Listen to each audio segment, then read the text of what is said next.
बावखुंग्रि समस्थिनि थाखाय नोंथाङा बिएमपि बिजाथि महरै दिनै केन्डिडेट नमिनेसन होसिगोन दा माबायदि फिल खालामो?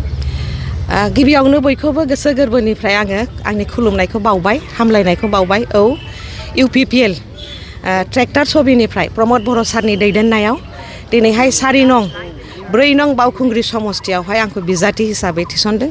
जोबोद गोजोननाय मोनदों। आं गिबियावनो जोंनि माने पार्टिनि इउपिपिएल पार्टिनि प्रेसिडेन्ट आरो आगुनि सिएम बिटिआरनि श्रीजुत प्रमद बर' बिथांखौ आङो आंनि माने गोसो गोरबोनिफ्राय साबायखर बावो आरो लोगोसे जोंनि जेसेबां इउपिपिएलनि दैदेनगिरि बिथांमोन एकदम मिरुनिफ्राय बुथ लेभेलसिम बयखौबो आंनि साबायखरखौ आङो बावो आरो जोबोद गोजोननाय मोनदों 4 नं बावखुंग्रि समस्थियावहाय गेलेनो मोननानै बिजाथि हिसाबै। आरो बाहाय जोंहा जुजिनायाथ' माने बिथिंजाय अपोजिसन पार्टिनि मेन अपोजिसन पार्टिनि बिपिएफनिफ्राय बिथाङाथ' रुपम रय बिथां आरो माने आङो मिथिगौ बाहाय जेबो जोंहा बुंनांगौ गैया। ओरैहाय जोङो जोबोद माने दुखु खस्थ'जोंसो जोङो बिटिसिआ एमेन्डेड 6 शिड्युल नङा होमबा, एमेन्डेड 6 शिड्युल बेहाय जोबोद दुखु खस्थ'जोंसो बयबो गासिबो जाथि जनगोष्ठि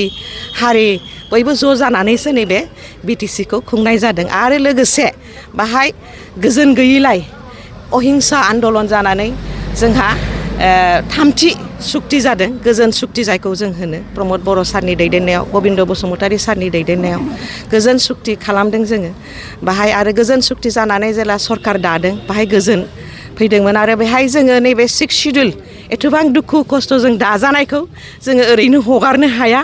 जोंहा बाहाय राजनिति भाबै जोङो गोख्रों जानांगोन आरो बेखौ बासायनानै लाखिनांगोन आरो बेहाय आङो बेखौ आलादा मेसेज बाहाय बुंनांगौ साना, आङो बे मेसेजखौ बयबो बुजिनांगौआनो।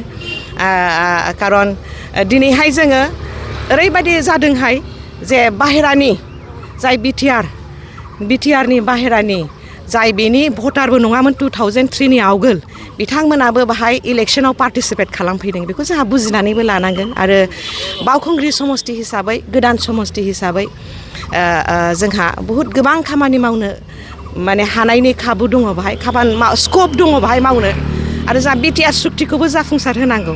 जोंहा जोंनि 60टा माने सिट रिजार्भेसन बेखौबो जोंहा साननांगोन। दा बेनि थाखायनो जोङो देरहासार जानांगोन नैबे एमएलएआवहाय आरो देरहासार जानायनि थाखायनो जोङो जानजि खाफ्रादों आरो बावखुंग्रि समस्ति हिसाबै जोबोद माने मावनांगौ दङ बाहाय लामा सामा एकदम दाबो गोदोसोनानै थानाय समस्ति। बे आंनि गामियाव थाङोबा खांख्राइबारियाव थिपकायाव गारि लानानै आङो रिक्साजोंसो न'आव फैनांगौ जाहैयो। दा बेफोरखौ जोङो मावनो हानायनि खाबुखौ जोङो मोनगोन। बाहाय गोदान जोङो सोलोंथाइनि फसंथानखौ जों लाबोनो हागोन, साहित्य बिभागनिखौ लाबोनो हागोन आरो जिहेतु आं आइजोफोरनि थाखायनो आइजोफोरनि जौगानायनि थाखायनो बावखुंग्रियावल' नङा आं समस्त बड'लेण्ड ओनसोलावनो जेब्लाबो आइजोनि थाखाय गसंबोदों आङो आरो आइजोफोरनि जानानै राव होगोन, आइजोफोरनि जानानैनो आं जेब्लाबो गसंथाफैदों। बिभिन्न आइजोफोरनि केस लानानै केसबो होबोदों, जों देरहासारबो जाबोदों आरो जाहाथे जोंनि माने गोदान लाइमोनफ्रा मोजां स्कप मोनो बेनि थाखायबो जोङो खामानि मावगोन।